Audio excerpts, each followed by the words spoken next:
Hello, everyone. My name is Mike Brooks, and I want to welcome you to this BrightTALK CYA Toolkit for CISOs. And I got to tell you, when we came up with the title, the marketing folks have to do their thing. But, so this is not CYA from the standpoint of you've done something wrong, right? This is CYA from the standpoint of, are you delivering the value that your business needs? Are you delivering the value that your team needs? So today I want to have a really good conversation around what we as security leaders can do to enable our businesses, enable our teams, and be successful in this difficult arena of cybersecurity. So I'm glad you took some time to join me here. I'd love for this to be as interactive as possible. So I'm going to invite you to, like, comment, share things in the chat as we move along. And I'm going to go to the slides now and get started. So again, thanks for joining me. And here we go.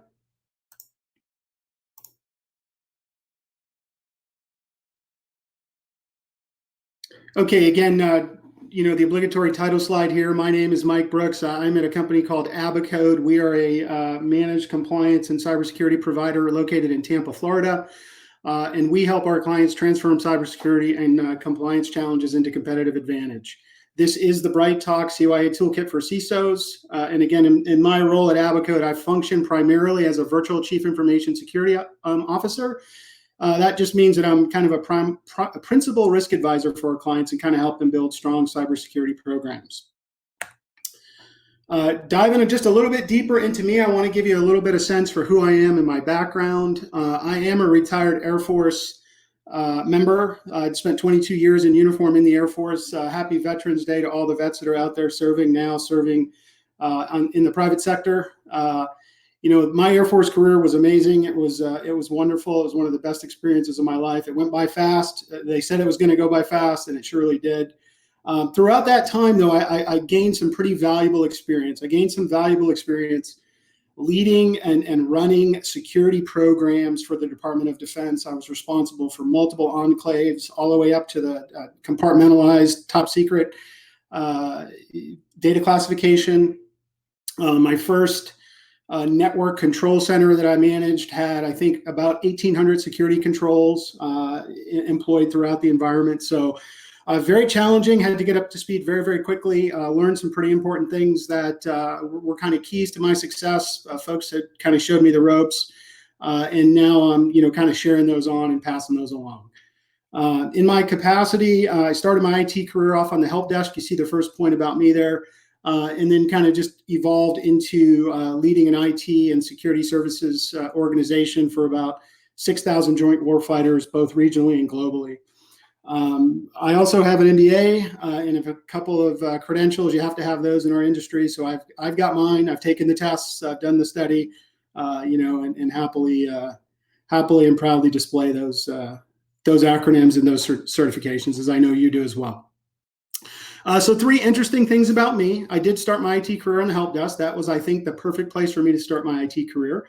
I'm an identical twin. If there are any other twins out there, feel free to throw something in the chat. That'd be kind of cool. My brother lives in Arkansas, and we kind of look exactly the same, except he's lost all his hair. And the third point about me is I'm new to yoga, but I got to tell you, I really enjoy it. Probably the most challenging pose for me right now is the half moon, if you know what that is. So if you're into yoga, if you do yoga, throw something in the chat about, maybe one of your most challenging poses. And if you're not into yoga, I'd encourage you to kind of look into it. It's been refreshing for me to find that after, years and years of, hard physical training.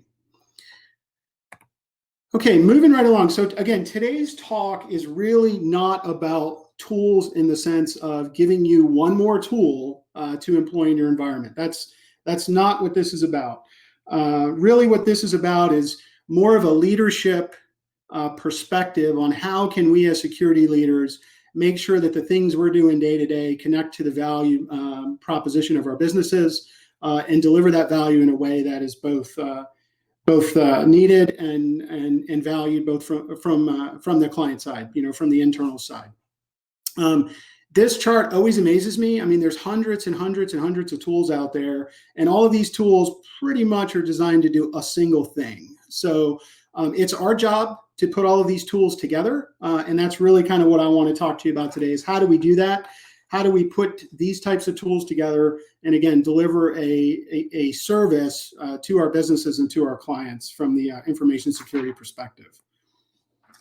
The goal of today, my target goal for today, is really to have a discussion with you around how do we improve that business alignment of the security function and provide meaningful ways to demonstrate and measure the value that we deliver. That is probably one of the most challenging things that we face as security leaders, is getting in tight with the business and then showing and demonstrating and measuring the value that we deliver. It's obviously significantly important. I mean, if you think about our organizations, there's nothing they can do without data. There's nothing they can do without secure services. And we provide that, you provide that, your teams provide that. And we need to be able to talk to that and understand the bigger picture just a little bit. So that's the goal for today. Let me go ahead and keep it moving. I want to talk about 3 key points, and I want to bring those 3 key points back to the statement at the top of this slide, which is really, it's all about the business. And that's where we need to focus. We do not do security for security's sake. We do cybersecurity to enable the business, to protect the data that's needed for the business to run and to operate. That is really our job. So I want to talk specifically about our mission. And the biggest challenge you face is not from hackers or network downtime. The biggest challenge that you're going to face is integrating with your business and being able to, again, demonstrate and measure the value that you're providing. I want to talk on point 2 about the game plan. How do we start to operationalize, and that's a deliberate word, operationalize, to go from this theoretical of you should, into the practical of, okay, how do I actually apply this? And how do I actually improve the services that I'm delivering and that my team is delivering? And then the third point is looking at kind of a 30, 60, 90-day playbook, more of a battle rhythm of what are those big major muscle movements that I should be doing to make sure that my program is healthy, to make sure that the risk is balanced, and to make sure that the security function is strong. So what I'd like to do now is kind of dive into point 1. And point 1 really, again, coming back to the mission, right? So this is all about the mission. So I would ask you to kind of think about, if you've got some thoughts, please feel free to drop those in the chat. What is your mission? How do you view your mission in terms of your overall mission with regards to your organization or to your clients, the services that you're providing to your clients? How would you characterize that? And think about that from the standpoint of, what does it connect into that's bigger than information security, right? That is ultimately what your mission is. Your mission is to serve your organization. Your mission is to serve the needs of the business, right? And then you need to look at, how does your team contribute to that mission? And this is a very direct linkage. You need to be able to make sure that everyone on your team, whether they're a SOC analyst, or if they're a security engineer, or if they're a compliance manager, whatever function they're performing, they've got to be able to draw a very direct line and have an emotional connection back to what that higher level mission is. And when that isn't clear, that's your job as a security leader, to have those conversations with your folks to make sure that they understand, hey, this is how your day-to-day actually contributes to our company being successful. That is a critical linkage. It's very important. It's a leadership thing, and you need to make sure that your teams understand that. And then thirdly, how do you measure success? This is done in a variety of ways. In sports, they tend to keep score. In the stock market, it tends to be by dollars. In security, how do we do it? Is it by risk? Is it by performance? Are we trying to prove a negative that something doesn't exist? So very key point to understand how you measure success, because that's your proof that you are delivering the value that is so much needed by your business, that your teams are understanding how they contribute, and that you're serving that overarching mission. I would encourage you to spend some time here. Again, we're in the theoretical, but this is extremely important. This is foundational to your approach as a security leader for your teams and for your organization. You've got to be able to understand your mission, communicate it to your teams, and be able to measure the success and the effectiveness of what you're delivering. It's not easy, right? That's a lot of words, but at the end of the day, there's a lot to do, and a lot of that falls on you. You're balancing multiple priorities, you're juggling chainsaws, understand all of that. You've got to make sure your team is fully plugged in, that you're delegating appropriately, that things are prioritized. And that can be very, very challenging because in the security world, we also have to deal with emergencies, right? We have to deal with incidents. We have to deal with outages. We have to deal with things that cause and require almost immediate action. So a lot going on in your world, a lot on your plate. I completely understand that. And what I want to do today is just hopefully share some ideas with you and some techniques that kind of have helped me, and maybe you might find them useful as well. I'm not giving you the way to do it. I simply just want to have a conversation about a way to help you do all of the things that you're trying to do as depicted on the slide here. This is a good graphic. There's a lot of CISO mind maps out there. This one comes from the gentleman in the bottom right of the slide there. So there's the reference to it. But look, again, from the picture standpoint, there's a lot that security leaders are responsible for, right? You can see, well, let's work from the middle out. As that security leader, there are core competencies that you must be able to do, right? The first is you've got to be a change agent. You've got to be able to lead change throughout the organization. You've got to be able to talk to why things are important, and you've got to be able to affect that change, whether that be a new technology, whether that be a new process, whether that be a new procedure. You've got to be able to do that cross-functionally. And I'll share with you some ideas on how you might be able to do that as we get further into the presentation. You've got to have some financial acumen. You've got to understand the finance piece of it, obviously. You've got to understand return on investment. You've got to understand spend. You've got to understand efficiencies. Supply chain is critically important, right? Everybody knows that now with the Department of Defense, CMMC coming out, and third-party risk being one of the things that we are concerned about. CISOs are concerned about the most. Security leaders are concerned about the most. Is I'm secure, but what about those folks that I do business with? Are they secure, and are they putting me at risk, right? So that's you've got to be able to measure and monitor that. Critically important. You've got to understand the business and what the business needs to operate. This is where resiliency comes into play. And I'm going to make a connection here later in the presentation about maturity and resilience and how those two are directly linked. You've got to be a leader, right? You've got to be a leader. Your folks got to see you out there. You've got to be able to affect change, not only, departmentally, but interdepartmentally. You've got to be cross-functional leader. You've got to have the ability to have impact and drive change and affect things across the business.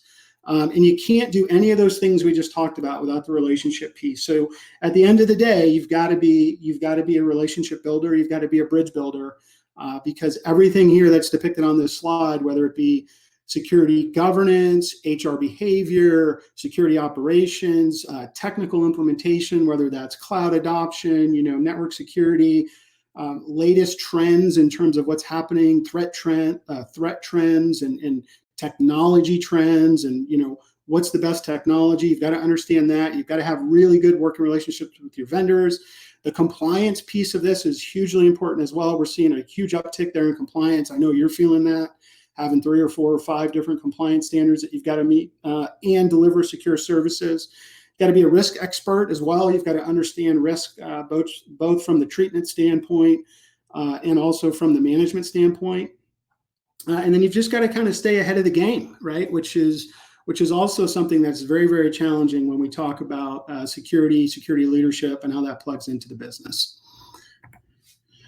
In addition to having all those responsibilities and wearing all those hats, the operating environment is pretty tough. It's pretty tough as well, right? There's a lot of cyber threats out there. They're evolving every day. You've got increased compliance regulations. I've talked about that a little bit. That's not going to slow down. So you've got to be able to respond, because what you're going to find is your business is going to lose business if you're not compliant and you can't demonstrate your compliance. So that's very, very important. That's a business driver now, a big business driver. Something you can take advantage of, actually. Something you can take advantage of to pull the business together, because there's some common ground there with regards to the compliance. Digital transformation, you've got to be one step ahead as far as that goes. You don't need to be buying the latest and greatest product all the time, but you do need to know what the trends are, and you do need to kind of plug in there and make smart investment decisions for your business and enable the overall, digital transformation strategy from a security perspective. Cyber skills gap's not going anywhere. We need more people that know how to do this kind of work. Unfortunately, you can get the basics down pretty quickly. But really being a security leader and having the ability to understand how to apply this, it takes time. It takes time. It takes experience. So if you're a younger security professional, I would encourage you to get as much exposure as you possibly can to your leadership team, to your security managers. Work across disciplines. Find out what's going on. That's how we're going to close the skill gap. Another way to do that is by partnering. You don't have to do everything yourself, so you want to consider that option as well. Budgets are shrinking. So how do we do all this with a shrinking budget? It's difficult. It's challenging, right? We've got to be smarter, not harder. Can't just keep throwing money at the problem. We've hit on the supply chain thing a couple of times, and that's critically important. That's a key part of the operating environment. The fact that there's degraded trust across the supply chain. That's going to impact business. It's going to impact business operations. It's going to impact business growth. And you as a security leader, you need to be able to address that and help there. We talked about the sea of products out there and solutions and providers. I mean, I probably get 15 to 20 emails a day just on unsolicited emails about some new thing. So just be careful about that. I would encourage you to always tie the requirement to the solution. Don't just start looking at solutions without the requirements. One of the other interesting parts about the operating environment is there's this lack of common understanding about what cybersecurity even is and how does it truly deliver value to the business. That's an area where I think you can help educate and build advocacy for the security function across your business. And then lastly, there are some pretty sophisticated, at the far right end of the spectrum, there are some pretty sophisticated threats with regards to nation states and APTs as well that are, looking to take advantage and steal trade secrets and find shortcuts and, So, be on the lookout for that as well. I go through all that, just to say, again, not only is it a complex job that you have, you're trying to balance 25, 35 different priorities. Now you also are operating in an environment that's, very, very contested with a lot of different potentials and tendencies here. So very, very key to be aware of all of that. But, our main thing remains the same, right? When it comes to information security, when it comes to being an information security professional, where we hang our hat is on protecting the confidentiality, integrity, and availability of data, right? What does that mean? We know what it means, but what does it mean in terms of the business and where the business derives value? I would encourage you to think about business outcomes here instead of the terms that we're using. So, for example, availability. When I think of availability, I immediately think of business disruption. I immediately think about loss of service, and I immediately think about this performance balance that we do with security versus business need. Those are all availability type issues. And that's where your brain should go when you think about availability. You should think about, okay, well, what is the impact to the business? How is the business going to react to this? What if a security causes an outage? What if security is preventing something? Are there other options? That is how to think about availability. Confidentiality is, to me, a data breach, a data leak, data loss, unauthorized access. So it's, again, thinking at that from a business perspective, that is somebody essentially coming into the business and getting access to something that's critically important that possibly they don't need access to, right? So think about confidentiality in those terms. And then integrity, think about that in terms of, ransomware and some of those other things that impact the integrity of the data. All of that together is really what we do. So when you communicate, I would encourage you to communicate through the lens of confidentiality, integrity, and availability.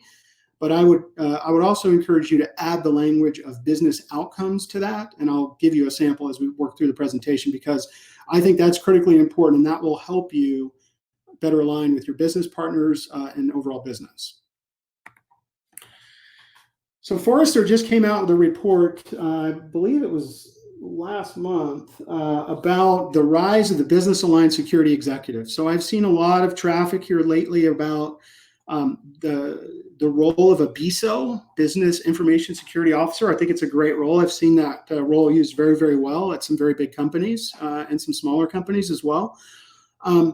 But what the need here is again, really to be business aligned with our security programs.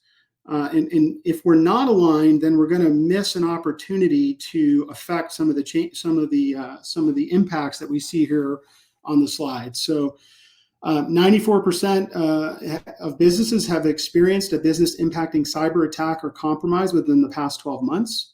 46% of those have weathered 5 or more attacks. So it is happening. It's not going anywhere, right? It's not a matter of if, it's a matter of when. And it's our job to make sure our businesses are prepared. So how do we do that? It's a very, very, very important point. 65% of the attacks were, on the manufacturing side or with the operational technology. That definitely impacts revenue. That definitely impacts the business ability to do its core function, its core mission. 68% of those folks that were surveyed in this report have seen an actual increase in cyber attacks in the past 2 years. Now, I would assume that they probably have also spent more in the last couple of years than they have. And so, as spend goes up and we see the attacks going up, we've got to kind of change our approach a little bit. We've got to make sure that what we're doing truly serves the needs of the business. That's a key point where you can anchor around this business alignment concept. And this isn't going anywhere, right? 77% expect an increase in cyber attacks over the next couple of years. So we understand kind of that, high level, high order threat. We understand the potential impact for the business. We know that the top 5 things that impact the business the most are, phishing. If phishing is the number one, threat attack vector for organizations. Let's sit here for just a second. So with regards to phishing, if that is the number one attack vector, this is where as security professionals, we need to start asking ourselves, well, what are we doing about this? Are we, other than security awareness training, how are we managing this threat for our businesses? What types of advice have we provided? What types of solutions have we provided to mitigate this phishing threat? Fraud, same thing, data breach, ransomware, software vulnerability. Nothing new here on the list of business impacting cyber attacks and compromises. It's all about how we as security leaders manage these problems or these challenges for our business. That's going to help us better align with the business. And if we think of the business first, that's going to better serve our overall security approach.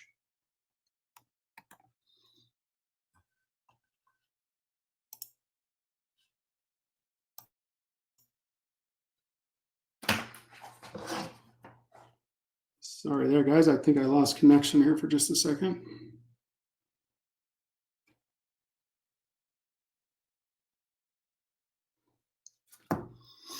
Okay, so we've talked through kind of a lot. We've dove a little bit deep into the problem set here, right? And everybody understands this. I'm not telling you anything that's new. I'm not telling you anything that you don't already understand. I acknowledge that.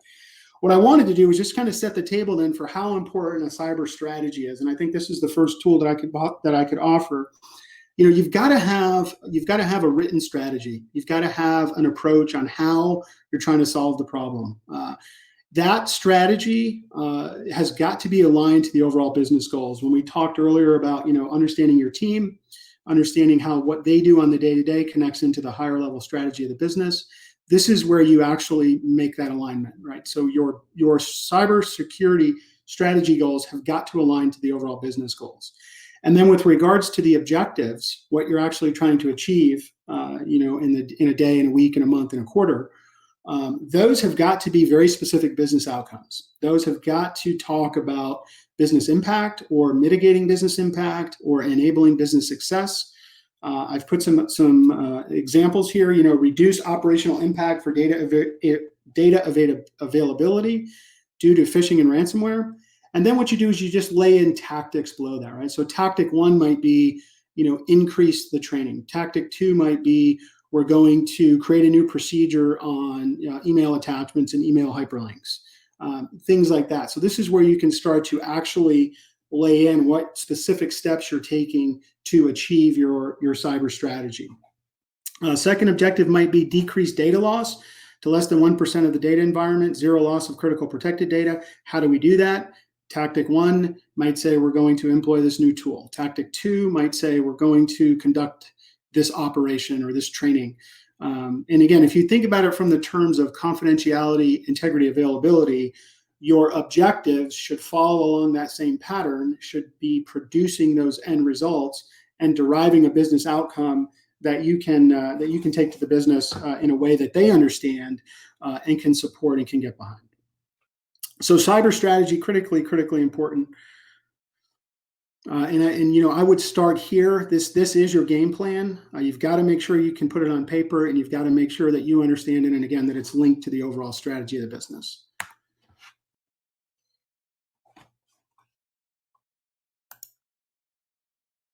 Okay, so that takes us through kind of the first point on the mission. I want to kind of now move into point 2, which is this idea of operationalizing, right? So if anybody knows who this gentleman is in the picture, throw it in the chat, please.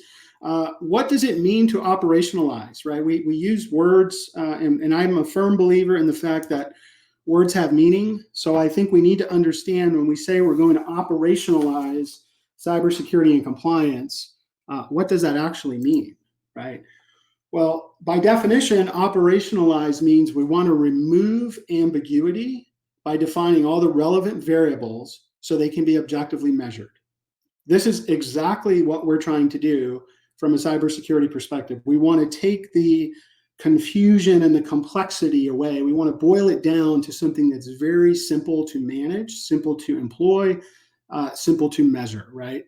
And we want to define the relevant variables. We want to know what the variables in the equation are that equal out to our success.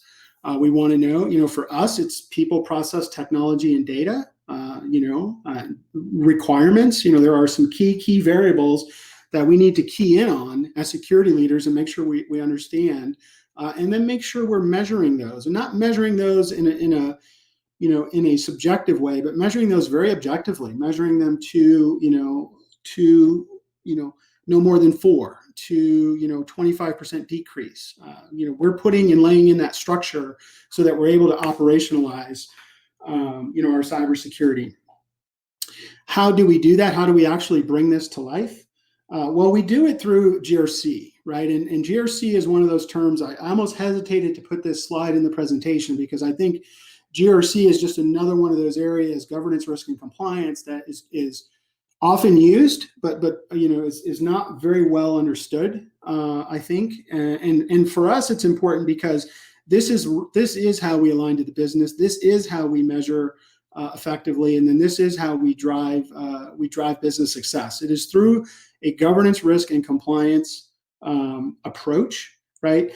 If you think about a driving example, governance would be the traffic laws, risk would be the speed limit, and compliance would be the cameras or the police that are parked on the side of the road, right? That at a high level is what we're talking about. When we talk about governance from a cybersecurity perspective, you're essentially, with the support of your business leaders and hopefully at the executive level, you are establishing the rules of behavior here. You're establishing what the business is going to do to meet all of its requirements, to meet all of its regulations. You're going to align that to best practices. You're going to align that to standards, right? You're going to make sure that all of this is part of your program. This is foundational to everything else that you're going to do as a security leader. You've got to get the governance right. In addition to that, you've got to have a way to measure and monitor and manage risk. Our business is a risk business. That is what it is. There's no way we're going to protect 100% of the stuff 100% of the time. So that automatically tells you that it's a risk conversation, right? What we owe our businesses and our organizations and the leaders that we work for, we owe them the ability to make informed decisions. We should not be accepting risk on their behalf unless they're okay with it. We should be able to, wherever we can, quantify that risk and explain to them why it's a risk, not from a security perspective, but why it's a risk to the business, why it's a risk to business operations, and what our recommendations are as the security professionals on the best way to manage that risk. And then compliance, there's a lot of conversations around compliance versus security. Compliance really is the minimum acceptable level of risk, right? That some external agency has put into play, right? You should be, if you're secure, you should be compliant, right? You may have some unique compliance requirements, but your compliance program has got to be fully integrated into your security program That's why we say cybersecurity and compliance. It's those two pieces have got to come together under this umbrella of GRC. And this is a great topic to do deep dives on with your team, to do deep dives on with the business, to do lunch and learns around. If everyone can kind of get on the same page with regards to GRC, you're really going to set your business up for success. You're going to set your business partners up for success, and you're going to set your team up for success. This really is kind of the secret sauce to how we get things done. If we look at that governance model, and I wanted to provide an example here of, okay, that sounds great, but how do we actually put something like this into place? What does it look like? If you look at the NIST RMF, the risk management framework from NIST, right, they talk about security happening at 3 levels of the organization. It happens at the organizational level at level 1. It happens at the business process level, level 2, and it happens at the system and data level 3. So as a security leader, you've got to have business alignment across all 3 of those levels, right? So a way that you might do that is by creating some structure and creating some organization around this cybersecurity governance, because at the end of the day, it's a team sport, and you need a forum where you can raise issues and get decisions made. So at the organizational level, it's extremely beneficial, I've found, to have a cybersecurity and compliance steering committee, some executive level body that's overseeing the cybersecurity priorities, the cybersecurity risks, and the cybersecurity investments for the business. That is a perfect place to bring a significant risk and get an investment decision, or just make them aware of it to understand how the business would like to manage that risk. So at the organizational level, you need some sort of executive level steering committee. As a security leader, again, this being a leadership issue or a leadership challenge in my view, that's yours to put in place. That's yours to leverage to whatever benefit you can to better align the business and more objectively measure the things that you're delivering. At the second level, you might put together specific working groups if you have specific cross-functional, cross-lines of business concerns, things like data classification, or how do we get compliant with DoD's new CMMC? What are the steps that we need to do? There are going to be things that come your way that are not security specific, not IT specific, where you're going to have business conversations. And again, you want to have the ability to have those conversations with your business partners. So creating working groups is a great way to do that, and really kind of focus in on some key initiatives that are going to deliver success for your overall cybersecurity and compliance program. And then at the third level, at the system and data level, you may want to form specific task force around ransomware threat, right? Around a remote worker risk threat, just so that you can clearly understand that threat, so you can clearly understand that risk. And again, you and your business partners are providing kind of a clear picture back to the decision makers within the business on how best to manage the risk that might be present there. So I wanted to kind of show this as an example of, again, a way to do it. And something that I've kind of had some success with throughout my career. The next thing we want to talk about, so we talked about cyber strategy being critically important, right? We talked about GRC being important, and we just talked about what a governance model might look like within your business. Now, as we get into the implementation of our security and compliance programs, we've got to have things anchored in a framework, a security framework, and I would say it's a really good idea to use the complementary risk management framework along with whatever security framework you're using. So whether it's CIS Top 20 and you're using, the CIS risk assessment methodology, maybe you're using NIST-CSF to structure your cybersecurity program and you're using RMF as the risk management tool, or perhaps you're an ISO 27001 shop and you use ISO 27005. Certainly you can mix and mingle these and put these together. I have just found that it's much better if you can just stick to one methodology so that you can teach and train to that methodology and learn it deeply. And then what you do with your compliance requirements is you literally just integrate those in to these frameworks so that you've got a structure by which you can measure, right? You've got a strong structure in place which you can now start to measure and quantify risk, assign risk by control, and understand exactly why we're implementing certain controls and why certain technologies are needed. That leads us to this next notion of maturity. And I think if my elementary school teachers could hear me giving a presentation on maturity, they'd probably be pretty proud. But another word for maturity might be resilience. Think of it that way from a business alignment standpoint, right? So we want to get more mature, because by getting more mature, we're going to deliver a more resilient service to the business, right? The goal of the business is not to be able to defend an attack. The goal of the business is to operate through the attack, right? We don't want that particular attack to disrupt operations. We want to be able to handle those in a way that we can, hopefully continue to operate the business or operate in some sort of reduced capacity. And the way that we do that is through maturity, right? We want to drive higher level maturity through our processes. So you'll hear processes, you'll hear practices, you'll hear procedures, right? Those are all very, very similar things. Process meaning, how do you take an input and deliver a desired output, right? That is really what we're talking about. At level 1, it's very ad hoc, right? I think that the most poignant and appropriate thing on the slide is competent people in heroics at level 1. I have absolutely experienced that. You may have experienced that yourself. That is a clue that you're at level 1 maturity, when you've got people just running around doing heroic things, and not in any sort of repeatable fashion, right? So how do we move up the maturity stack? Well, we start to lay in process, we start to lay in oversight, we start to lay in structure, and we continue to deliver that structure on up the stack so that we can increase the profitability of the business, right? There's a balance here with cost, obviously, right? So the goal is to not be level 5. I mean, ultimate goal is to be level 5, but that's a utopic goal that you should be pursuing.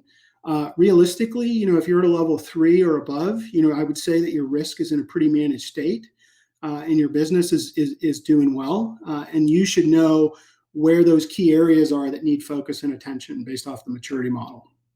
So framework and maturity model, we hit those a lot. Those are super important concepts. And, the notion here, again, is to tie maturity to resilience. This is just an example of the DoD's new CMMC. So what they're looking at from a maturity standpoint. So they're starting to employ maturity now as we look across the DoD supply chain. CMMI has come out with a cybersecurity maturity model. So maturity is important, but again, it's important from a business perspective. It's going to help you align to the business if you can improve and actually measure your cybersecurity maturity. So if you were looking at specifically your program, well, what might your maturity look like? I would say there's 2 areas that you want to measure maturity against. One is your policies, your governance. What does it say that we're supposed to be doing?